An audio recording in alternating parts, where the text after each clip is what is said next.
Hello friends and welcome to this video. We are learning the subject Advanced Digital Signal Processing, and here it is the fifth chapter, Linear Prediction and Optimum Linear Filters. Up till now in this chapter we have understood the representation of stationary random process, the special case where we have taken rational power spectra, the relationships between the filter parameters and autocorrelation sequence we have seen, and the two most important topics from this chapter were forward linear prediction and backward linear prediction. The optimum reflection coefficients for the lattice forward and backward predictors also we have seen. The relationship of an AR process to linear prediction also we have seen. And in the previous two videos, we have seen the solution of the normal equations by the use of Levinson-Durbin algorithm and then the Stir algorithm. So now we are going to discuss first four major properties of the linear prediction error filters, and along with that we also have certain additional properties. I will also introduce them in brief. So here we are going to see the minimum phase property for the forward prediction error filter, whereas if the case is of backward prediction error filter we have the maximum phase property. Along with these two we are also going to discuss about the whitening property and then the orthogonality. So let us begin to start with what we have as properties of the linear prediction error filters.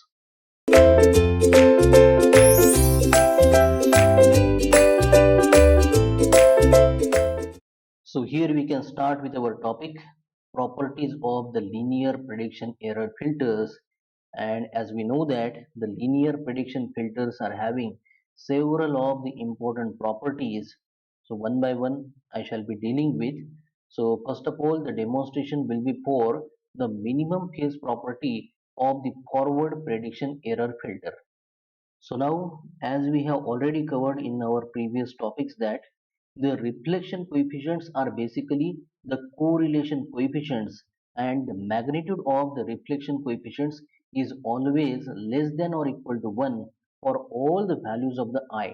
So k to the suffix I here we have to use here.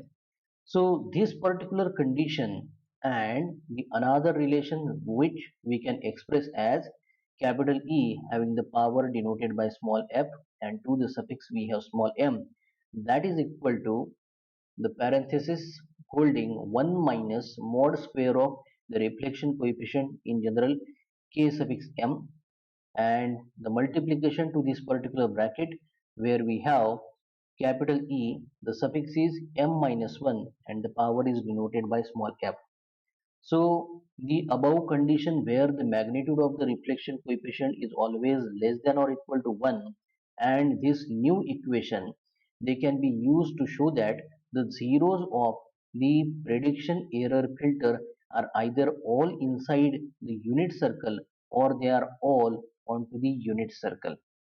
So very first of all we shall discuss if the representation of capital E in general suffix p, if we take the power f, we denote as it is the same notation that we have carried from the previous topics.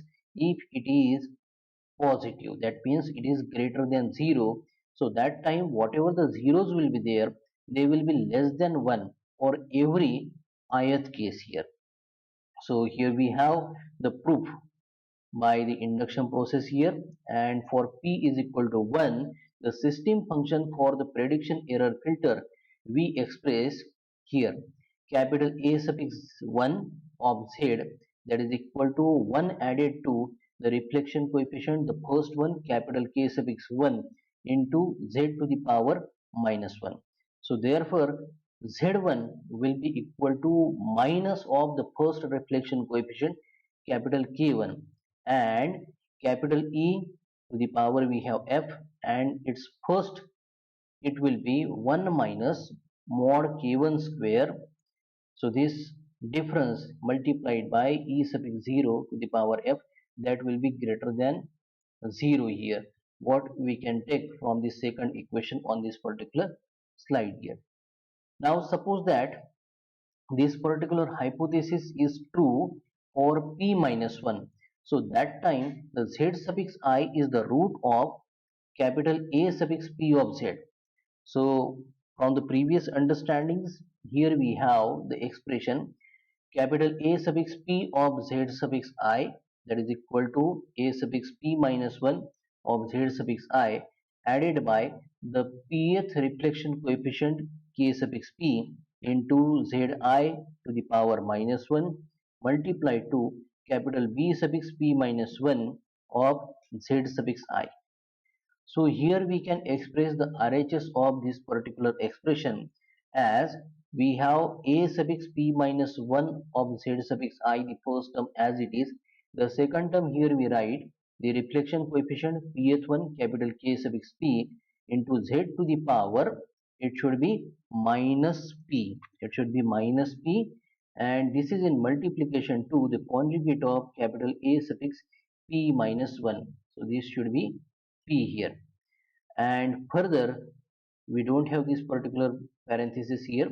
This is in multiplication to 1 upon Z suffix I. So this is equal to 0.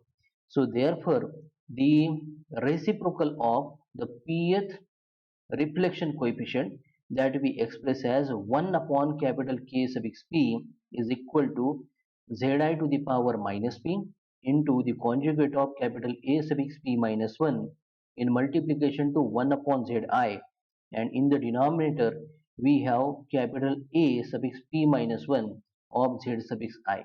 So this ratio is into the negation here, and that is equivalent to capital Q of Z suffix I. So here the functional representation on the extreme right hand side that you see capital Q of Z is a all pass function. So the generalized all pass function of the form what we have capital P of Z represented with the pi operation here for the index variable k is equal to 1 to capital N for the ratio where the numerator is z into zk conjugate added by 1, and in the denominator z plus zk. So for mod zk less than 1. So for this generalized form of the all pass function, the satisfaction to the property is that the magnitude of the LHS that we have representation mod of Pz will be greater than 1 or mod Z less than 1 here. So mod of Pz is equal to 1 for mod Z is equal to 1 and mod of P of Z less than 1 for mod Z greater than 1. So see the changes with respect to the mod Z values and mod P of Z values. So since the function q of z is equal to minus p of z divided by z, it follows that mod z suffix I less than 1 if mod q suffix z q of z is greater than 1. So here the thing is very clear that since q of z suffix I is equal to 1 upon the reflection coefficient capital K suffix P and capital E to the power F and in the suffix P is greater than 0. Now in the another case, if the minimum mean square value of the prediction error that can be denoted by capital E to the power we denote small f and to the suffix we denote p minus 1 which is greater than 0, and the value of this minimum mean square error that it is capital E to the power f in the suffix p that is equal to 0. So in this particular case, the magnitude of the reflection coefficient that we represent by mod of kp is equal to 1 and the magnitude of the function q of z suffix I is equal to 1. So since this MMSE is 0, the random process that generally we denote by x of n is called as a predictable. So the predictable function is also known to be a deterministic here. So here we are talking about the random process. Okay. Now the specific case of a pure sinusoidal random process if we take, that we can denote with the help of the mathematical expression x of n is equal to the summation k is equal to 1 to capital M for the multiplication of alpha suffix k with the exponential e to the power j of n into w suffix k added by theta suffix k. So here the representation of theta suffix k is nothing but to denote the phases, and these are statistically independent and uniformly distributed over the range 0 to 2 pi. The corresponding autocorrelation representation will be there with the help of the mathematical expression. Here we denote gamma suffix xx of m is equal to the summation for k is equal to 1 to capital M, the multiplication of, here it should be alpha suffix k conjugate, not, it is not the, yes, it should be square, not the conjugate here. And this is in multiplication to e to the power j times m into w suffix k, and the corresponding power density spectrum. Here it can be denoted by capital gamma suffix xx as a function of f, that is equal to the summation k is equal to 1 to capital M. Here we have alpha square to the suffix k multiplied to the del of f minus fk, where fk is omega suffix k divided by 2 pi here. So this is the process which is predictable with the predictor of the order. If the order is denoted by small p, it will be always greater than or equal to capital M, as we have the representation from the current formulae. Now, in order to check the validity of all these, let us have the random process to be passed through a prediction error filter which is having the order denoted small p greater than or equal to capital M. So that time the mean square error at the output of this particular filter can be given by, here the representation on the left hand side is somewhat by the Greek letter zeta here, or xi it is, to the power, here we have small f in the suffix small p. This is equal to the integral from minus 1 by 2 to plus 1 by 2 over the function here we have represented, which is the power density spectrum denoted by capital gamma suffix xx of f in multiplication to the mod square of capital A suffix p of f into df here. This can further be also expressed as the integration we keep as it is, minus 1 by 2 to plus 1 by 2. At the last we have the representation by df. Here inside this integral we represent the summation that has been taken from the right hand side of the earlier equation for the power density spectrum represented by capital gamma suffix xx of f here. So the summation k is equal to 1 to capital M for the multiplication of alpha suffix k and the alpha is squared multiplied to the del function of f minus fk. Rest of the things are same here. So this is equal to, finally, the summation k is equal to 1 to capital M alpha suffix k alpha is squared multiplied to the mod square of capital A suffix p of f of k here, f suffix k. So here the selection of capital M of the p zeros of the prediction error filter, here it is a forward prediction error filter, to coincide with the frequencies denoted by f suffix k, the minimum mean square error can be forced to the value of 0. Hence, we call this to be the minimum phase property of the forward prediction error filter here. So here the thing is very clear that if a random process consists of a mixture of a continuous power spectral density and a discrete spectrum, so that time the prediction error filter must have all its roots inside the unit cell. After completion of this particular first property, let us have the second property with the title maximum phase property of the backward prediction error filter. So here the generalized system function for representation of the backward prediction error filter having the order denoted by small p can be given by the expression where on the left hand side we have capital B suffix p of z, that is equal to z to the power minus p into a conjugate in the suffix p of z to the power minus 1 here.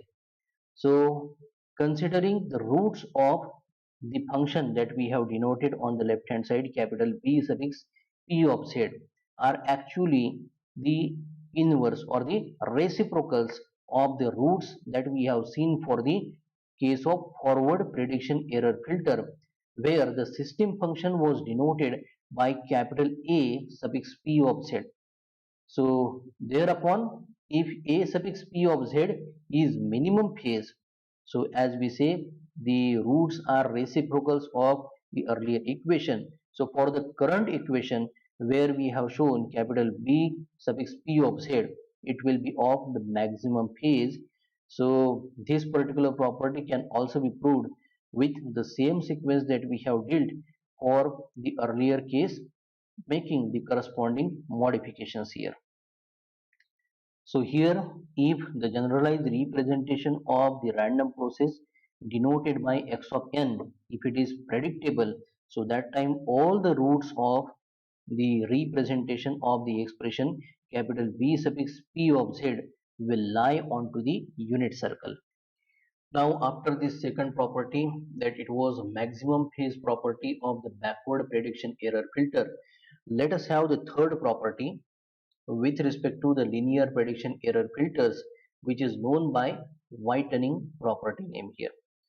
So suppose here the generalized random process that we denote x of n is of the spatial type here, the autoregressive.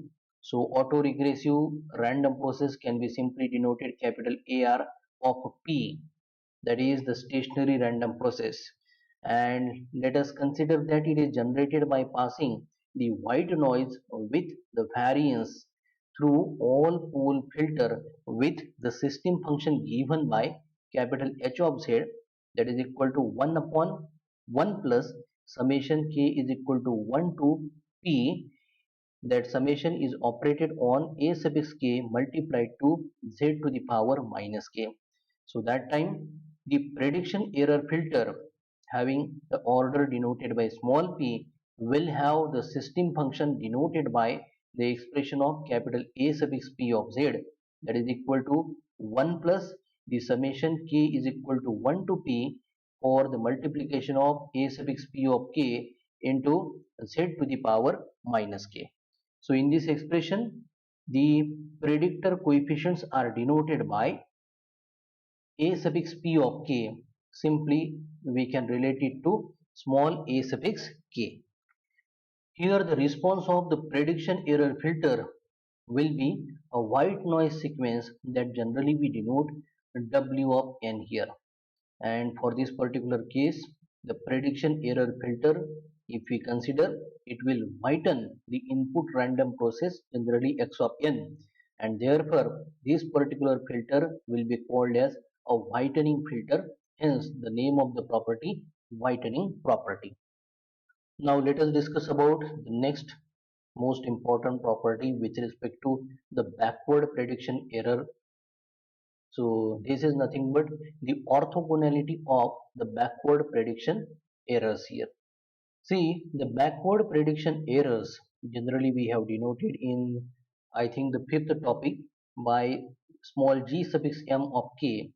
So these backward prediction errors, these are from the different stages into the finite impulse response lattice filter, and these are basically orthogonal here. The orthogonality condition we can also express with the help of the equation capital E of, inside we have g suffix m of n multiplied to the conjugate of g suffix L of n here. So this is supposed to obtain the value 0 for the case small l is greater than or equal to 0 but less than or equal to small m minus 1. And when small l and small m are equal, here it should be small m here. So that time the LHS will hold the value capital E suffix m to the power. We have the representation for the case of backward by small b here. So this property is easily proved just by the substitution of the errors, we have denoted g suffix m of n and the corresponding conjugate g suffix l of n, the conjugate here, into the earlier expressions that we have seen here. Now we have capital E of G suffix M of N into the conjugate G suffix L of N here. So here it is equal to the summation K is equal to 0 to M for B suffix M of K multiplied to the summation J is equal to 0 to L or B suffix L conjugate of J here multiplied to capital E of, in the bracket we have x of n minus k multiplied to the conjugate of x of n minus j here. So this can be equal to the summation j is equal to 0 to L or the conjugate of b suffix L of j further multiplied to the summation k is equal to 0 to m bm of k into gamma suffix xx of j minus k here. So gamma suffix xx will be the representation of the autocorrelation sequence here.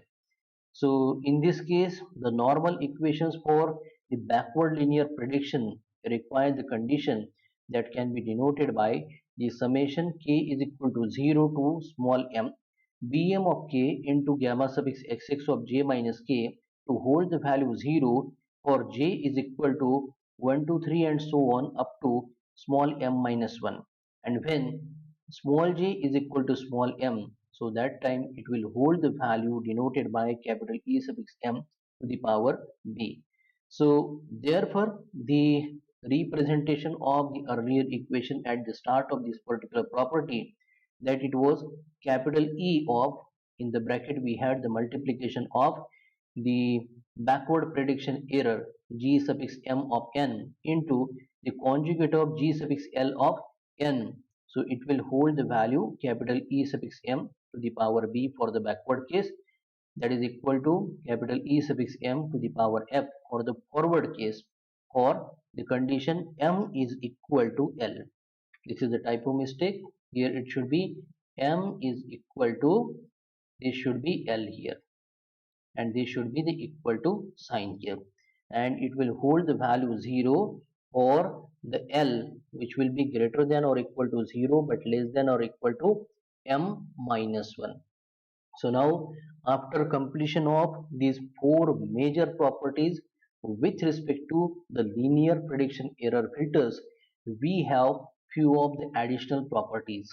So there are basically number of interesting properties we are listing out here for the forward and backward prediction errors into the FIR lattice filter here.